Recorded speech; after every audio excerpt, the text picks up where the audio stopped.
Hello बच्चों, welcome to Srishti maths classes. बच्चों, आज हम 10 की एनसीईआरटी बुक से चैप्टर 5 अरिथमेटिक प्रोग्रेशन शुरू करने वाले हैं। अरिथमेटिक प्रोग्रेशन में हम नंबर्स की ऐसी सीरीज के बारे में पढ़ेंगे जिसमें किसी भी टर्म में से, किसी भी नंबर में से अगर उसके प्रीसीडिंग नंबर को हम सब्ट्रैक्ट करते हैं। प्रीसीडिंग नंबर का मतलब होता है उसके पीछे वाला नंबर। अगर किसी भी नंबर में से उसके पीछे वाले नंबर को हम सब्ट्रैक्ट करेंगे तो हर बार बिल्कुल सेम आंसर आता है। इसकी डेफिनेशन मैंने बोर्ड पर लिखी हुई है। पहले हम डेफिनेशन देख लेते हैं, उसके बाद इस टॉपिक को और अच्छी तरह से समझेंगे।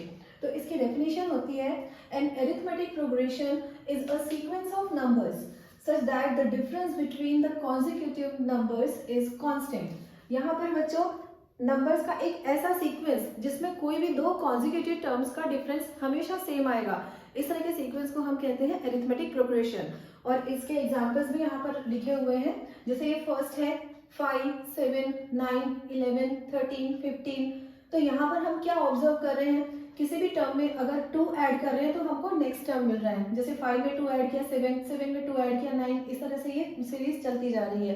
तो कहने का मतलब ये हुआ कि अगर किसी भी टर्म में से इन सारे टर्म्स में से किसी भी एक टर्म को मैं चूज करूं, जैसे 11, और उसमें से उसके प्रीसीडिंग टर्म को जब मैं सब्ट्रैक्ट कर दूंगी तो हर बार आंसर 2 आएगा। 13 माइनस 11 2, 11 माइनस 9 2, 9 माइनस 7 अगेन 2। तो यहाँ पर difference between any two consecutive terms हमेशा हमको सेम दिखाई दे रहा है।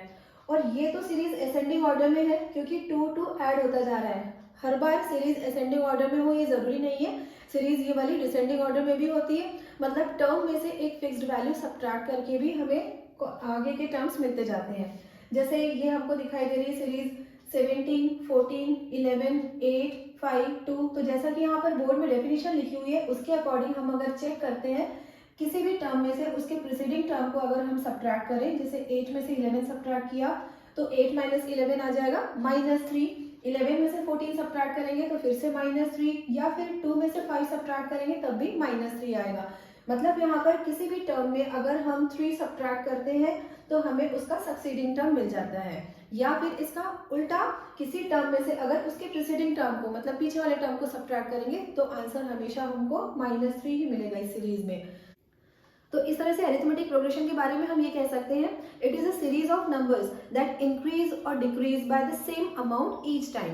मतलब एक ऐसा सीरीज नंबर्स का जो एक फिक्स वैल्यू से हमेशा या तो इंक्रीज होता चला जाएगा या फिर डिक्रीज होता चला जाएगा। तो ये है अरिथमेटिक प्रोग्रेशन की डेफिनेशन। और ये इसमें किस तरह के सीक्वेंस होते हैं, किस तरह के नंबर्स की सीरीज होते हैं, ये मैंने आपको एक्सप्लेन किया। अब जनरल फॉर्म में जब हम अरिथमेटिक प्रोग्रेशन के टर्म्स लिखते हैं तो उसे इस तरह से लिखा जाता है, ए ये हमेशा फर्स्ट टर्म होता है, फिर इसमें एक फिक्स्ड वैल्यू जिसे हम डी से डिनोट करते हैं, डी ऐड कर लिया तो हमें सेकेंड टर्म मिल गया। फिर इसमें अगेन डी ऐड करेंगे तो डी प्लस डी ये हो जाएगा 2d। फिर इस नंबर में अगेन डी ऐड करेंगे तो a प्लस 3d। इस तरह से आपको टर्म्स आगे के मिलते चले जाएंगे। और ये होगा सीरीज का फर्स्ट टर्म जिसको हम a1 कहते हैं। ये होगा सीरीज का सेकेंड टर्म जिसे a2 से डिनोट किया जाता है। ये सीरीज का थर्ड टर्म, इसे a3 से, इस तरह से हम किसी भी टर्म को रिप्रेजेंट कर सकते हैं। तो अब बच्चों यहाँ से हम nth टर्म के लिए एक फॉर्मूला ऑब्जर्व करके फाइंड आउट कर सकते हैं कि nth टर्म के लिए क्या फॉर्मूला बनेगा। nth टर्म मतलब सीरीज का कोई भी एक जनरल टर्म, अननोन टर्म। जैसे कि अगर कोई एक सीरीज लिखी हुई है, सपोज ये सीरीज हमने जो देखी अभी, इससे हम अगर हमको 50th टर्म फाइंड करना है तो हम इस तरह से तो फाइंड करेंगे नहीं कि 2 2 2 2 50 टर्म्स तक ऐड करते जाएंगे, तो इससे हमारा टाइम बहुत वेस्ट होगा और ये पॉसिबल भी नहीं है। तो इसके लिए हम एक फॉर्मूला डिराइव करते हैं कि nth टर्म हम कैसे फाइंड कर सकते हैं। nth टर्म मतलब any term of the sequence कैसे फाइंड कर सकते हैं, उसके लिए आप फॉर्मूला देखिए। जैसे ये हमने देखा यहाँ पर सेकेंड टर्म के लिए d का कोएफिशिएंट दिखाई दे रहा है 1, फिर ये थर्ड टर्म लिखा हुआ है, यहाँ पर d का कोएफिशिएंट दिखाई दे रहा है 2, फोर्थ टर्म में कोएफिशिएंट ऑफ d दिखाई दे रहा है 3। तो अगर हम कोई सा भी टर्म फाइंड करते हैं, चाहे वो फोर्थ टर्म हो, थर्ड टर्म हो, सेकेंड टर्म हो, जो कोएफिशिएंट ऑफ d है ये हमेशा प्रेडिसेसर ऑफ दिस नंबर है। जैसे 4 का प्रेडिसेसर क्या होता है 3, तो d का कोएफिशिएंट है 3। 3 का कोएफिशिएंट क्या होता है, 3 का प्रेडिसेसर क्या होता है 2, तो यहाँ पर d का कोएफिशिएंट दिखाई दे रहा है 2। इसी तरह से 2 का प्रेडिसेसर होता है 1, तो d का कोएफिशिएंट है 1। तो इस तरह से अगर nth टर्म के लिए हम फॉर्मूला डिराइव करें तो ऑब्जर्वेशन से हमको ये समझ में आता है कि nth टर्म के लिए फॉर्मूला बनेगा a plus n minus one into D. अब बच्चों यहाँ पर आपको लग रहा होगा कि डी के साथ ये n माइनस वन क्यों आ गया, n माइनस वन क्यों मल्टीप्लाई हो गया, तो n यहाँ पर एक अननोन नंबर है, अननोन टर्म होने की वजह से इसका प्रेडिसेसर भी हमें इसी तरह से लिखना होगा n माइनस वन। जैसे 4 का प्रेडिसेसर 3 होता है, 3 का प्रेडिसेसर 2 होता है, उसी तरह से n का प्रेडिसेसर क्या होता है, n माइनस वन। तो ये बच्चों nth टर्म के लिए एक फॉर्मूला है जिसे आपको अप्लाई करना है एक्सरसाइज 5.1 में। और यहाँ पर कुछ चीजें मैं आपको और एक्सप्लेन कर देती हूँ। a हमेशा फर्स्ट टर्म होगा, हम फर्स्ट टर्म के लिए जो नोटेशन यूज करते हैं वो होता है a, और यहाँ पर जो टर्म दिखाई दे रहा है d, जिसे सारे टर्म्स में ऐड करने के बाद हमको सक्सीडिंग टर्म मिलते चले जा रहे हैं, ये d कहलाता है कॉमन डिफरेंस। d को हम क्या कहेंगे, कॉमन डिफरेंस। और अगर d का साइन पॉजिटिव होगा तो सीरीज हमेशा असेंडिंग ऑर्डर में मिलेगी, d का साइन अगर नेगेटिव होगा तो सीरीज हमको डिसेंडिंग ऑर्डर में मिलेगी। तो इस तरह से ये था इंट्रोडक्शन अबाउट अरिथमेटिक प्रोग्रेशन। अब हम शुरू करेंगे एक्सरसाइज 5.1। अब बच्चों अरिथमेटिक प्रोग्रेशन आपको और अच्छी तरह से समझ में आ जाएगा जब हम एक्सरसाइज 5.1 का क्वेश्चन नंबर 1 करेंगे। तो यहाँ पर क्वेश्चन नंबर 1 में लिखा हुआ है, in which of the following situations does the list of numbers involved make an arithmetic progression and why. यहाँ पर जो भी सिचुएशन दी हुई है उस सिचुएशन को लेकर अगर हम नंबर्स की एक सीरीज ऑब्टेन कर लेते हैं तो वो जो सीरीज है वो अरिथमेटिक प्रोग्रेशन है या नहीं, ये हमको चेक करना है। तो यहाँ पर जैसे फर्स्ट क्वेश्चन लिखा हुआ है, the taxi fare after each kilometre when the fair is ₹15 for the first kilometre and ₹8 for each additional kilometre.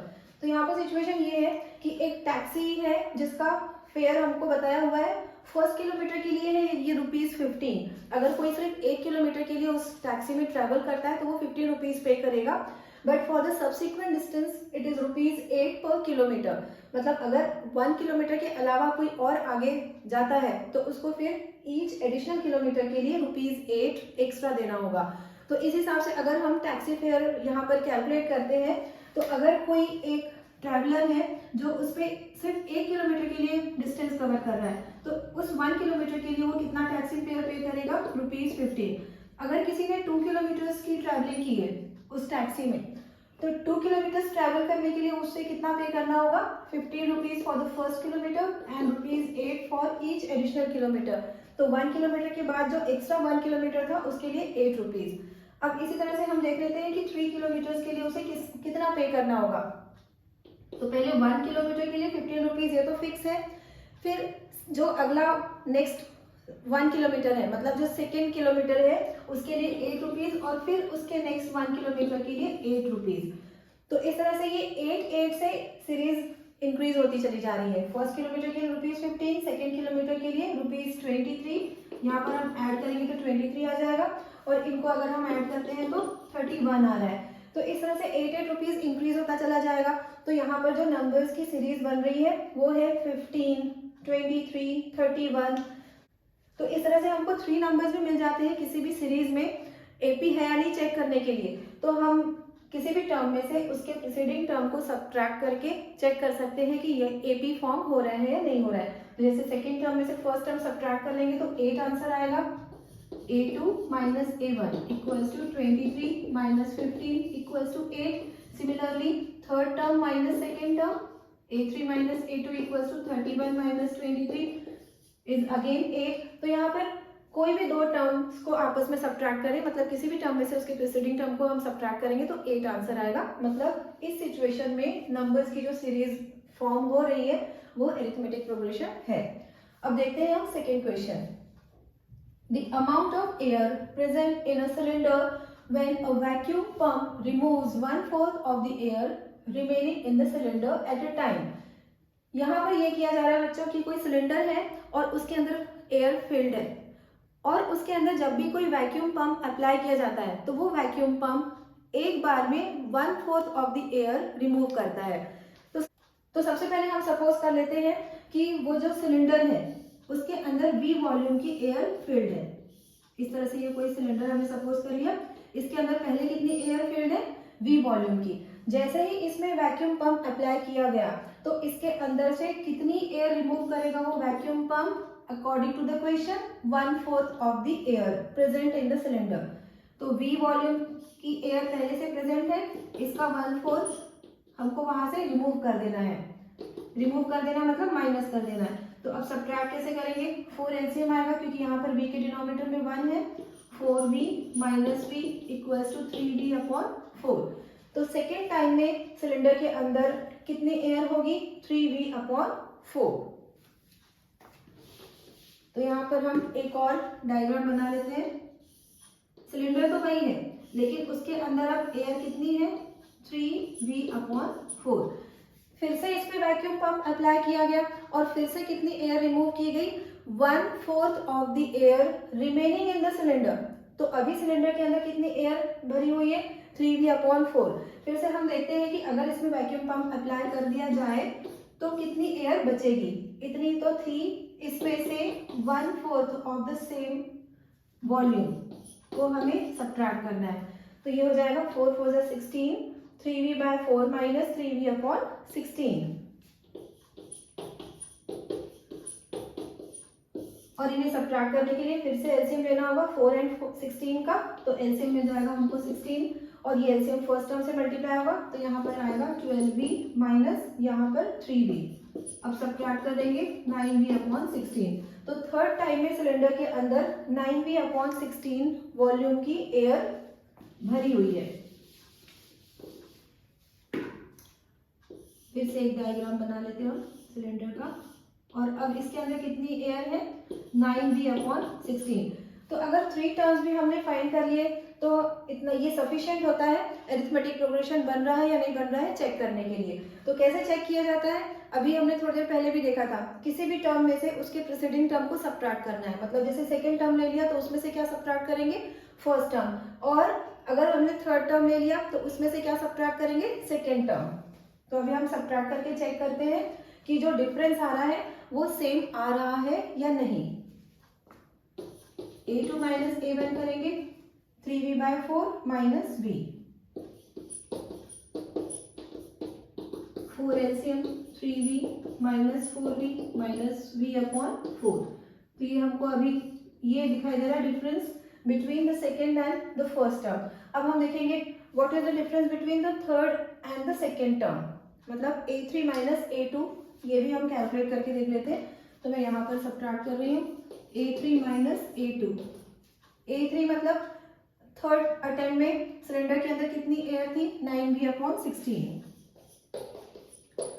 फिर सेकेंड टाइम में थी 3V/4। सब्ट्रैक्ट करते हैं हम एलसीएम लेके, 16 एलसीएम आएगा, यहाँ पर 9V minus 12V, 9V minus 12V minus 3V/16। तो बच्चों जब मैंने सेकेंड टर्म में से फर्स्ट टर्म सब्ट्रैक्ट किया था तब डिफरेंस आया था -V/4। फिर थर्ड टर्म में से सेकेंड टर्म को सब्ट्रैक्ट किया तब डिफरेंस आ रहा है -3V/16। तो जो डिफरेंस आ रहा है वो कॉमन नहीं मिल पा रहा है, इसलिए यहाँ पर अरिथमेटिक प्रोग्रेशन फॉर्म नहीं हो पा रहा है।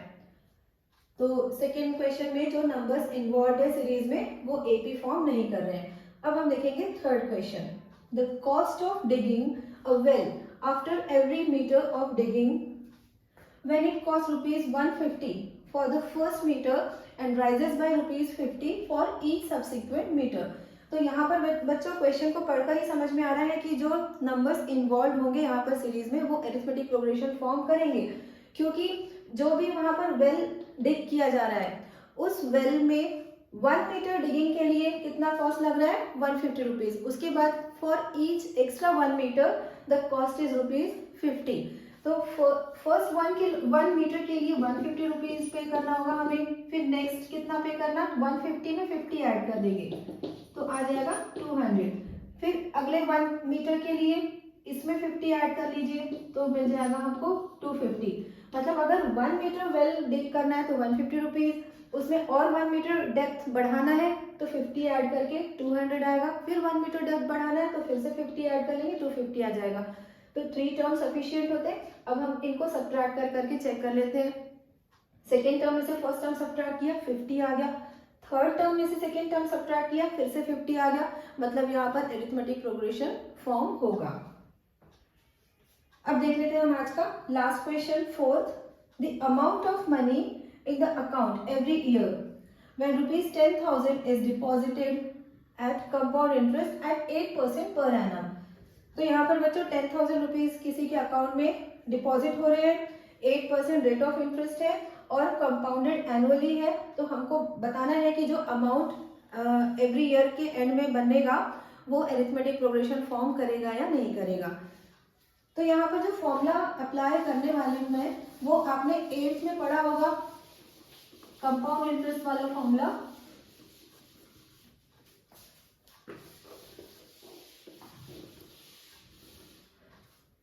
तो 8th में बच्चों एनसीईआरटी बुक में कंपेयरिंग क्वांटिटीज नाम से एक चैप्टर होता है जिसमें कंपाउंड इंटरेस्ट के बारे में बच्चों को पढ़ाया जाता है। और आपको याद नहीं आ रहा होगा तो आप अभी बोर्ड पे देख लीजिए कि क्या फॉर्मूला होता है। वो फॉर्मूला है amount equals to P into 1 plus R upon 100 raised to power n।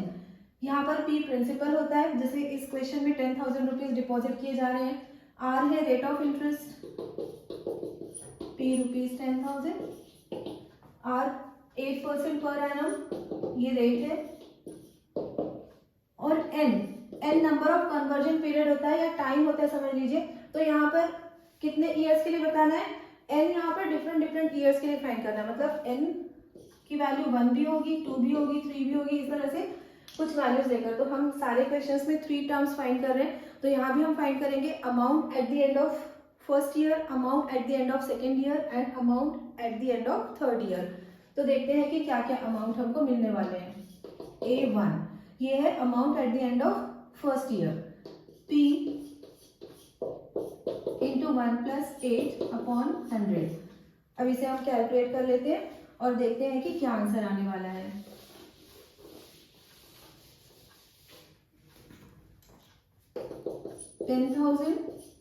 Into यहाँ पर 100 एलसीएम, 100 प्लस 8 हो जाएगा, ये एलसीएम जब यहाँ पर मल्टीप्लाई होगा 100 आएगा प्लस 8 हो गया। फिर ये 2 जीरोस कैंसिल, 100 इंटू इनका सम 108, 10800, मतलब 10,800 रुपीज ये अमाउंट मिला है फर्स्ट ईयर के एंड में। फिर सेकेंड ईयर के एंड में कितना अमाउंट आएगा वो भी कैलकुलेट कर लेते हैं। A2 principal into 1 plus R upon 100, और जैसा कि मैंने फॉर्मूला लिखा हुआ है n की वैल्यू यहाँ पर अब क्या पुट करेंगे 2, क्योंकि हमको फाइंड करना है amount at the end of second year. तो यहाँ पर तो बच्चों पावर में 1 था इसलिए मैंने ज्यादा कुछ वहां पर कैंसिलेशंस नहीं किए थे, लेकिन अभी स्क्वायर फाइंड करना है तो हम इसको लोएस्ट टर्म में कन्वर्ट कर लेंगे। 4 2 जा एंड 4 25 जा, तो ये 25 एलसीएम मिलेगा, 25 plus 2 the whole square, 10,000 into 27/25 into 27/25। Square इसे मैंने 2 टाइम्स मल्टीप्लाई किया। अब कैंसिलेशन करेंगे, 25 4 जा 100 एंड 2 zeros, अगेन 25 जा 25, 25 जा 25, रिमाइंडर 15, 25 6 जा 150, 16 इंटू 27 इंटू 27, ये स्क्वायर आता है 729, और इसके साथ 16 मल्टीप्लाई कर लेते हैं, 16 9 जा 144, कैरी ओवर 14, 16 2 जा 32, 32 प्लस 14 ये हो जाएगा 46, कैरी ओवर 4, 16 7 जा 112, 112 में जब 4 ऐड करेंगे तो 116 आ जाएगा। तो अभी अमाउंट हमको दिखाई दे रहा है 2 इयर्स के एंड में 11,664, लेकिन सिर्फ 2 टर्म्स मिलने से हम चेक नहीं कर पाएंगे एपी फॉर्म हो रहा है या नहीं हो रहा है। अभी हम थर्ड टर्म और कैलकुलेट करेंगे। A3 equals to P into 1 plus R upon 100 raised to power 3, 10,000 into bracket जैसे अभी सॉल्व किया था उसी तरह से सॉल्व करेंगे तो 27/25 आएगा, लेकिन यहाँ पे पावर में 2 था और यहाँ पर 3 है, मतलब 27/25 मिलेगा हमको 3 टाइम्स। 10,000 into 27/25 into 27/25 into 27/25। तो बच्चों यहाँ पर जो नंबर आ रहा था इसी में हम 27/25 मल्टीप्लाई कर लेते हैं, 11664 इंटू 27/25। तो यहाँ पर अब कैलकुलेट करने में थोड़ा सा टाइम जाएगा। आप कैलकुलेट करके देखिएगा, उसके बाद फिर सब्ट्रैक्ट करिएगा। ये थर्ड टर्म में से सेकेंड टर्म सब्ट्रैक्ट करिएगा, फिर सेकेंड टर्म में से फर्स्ट टर्म सब्ट्रैक्ट करिएगा। तो जो डिफरेंसेस आएंगे ये श्योर है कि ये डिफरेंसेस सेम नहीं आएंगे, मतलब कॉमन डिफरेंस अभी हमको नहीं मिलेगा। मैं यहाँ पर अगर कैलकुलेट करके बताऊंगी तो वीडियो और लंबा हो जाएगा, इसलिए मैं इसको पूरा कैलकुलेट नहीं कर रही हूँ। आप ये कैलकुलेट करके सब्ट्रैक्ट करके चेक करिएगा। तो यहाँ पर कॉमन डिफरेंस नहीं आएगा, मतलब ये इन नंबर्स से जो सीरीज जनरेट होगी वो अरिथमेटिक प्रोग्रेशन नहीं होगी। तो आज के वीडियो में मैंने आपको अरिथमेटिक प्रोग्रेशन का इंट्रोडक्शन दिया और क्वेश्चन नंबर 1 कंप्लीट करा दिया है। अगर मेरी टीचिंग पसंद आ रही है तो प्लीज़ वीडियो को लाइक करिएगा, अपने दोस्तों के साथ शेयर करिएगा और चैनल को सब्सक्राइब जरूर करिएगा। Thank you so much for watching.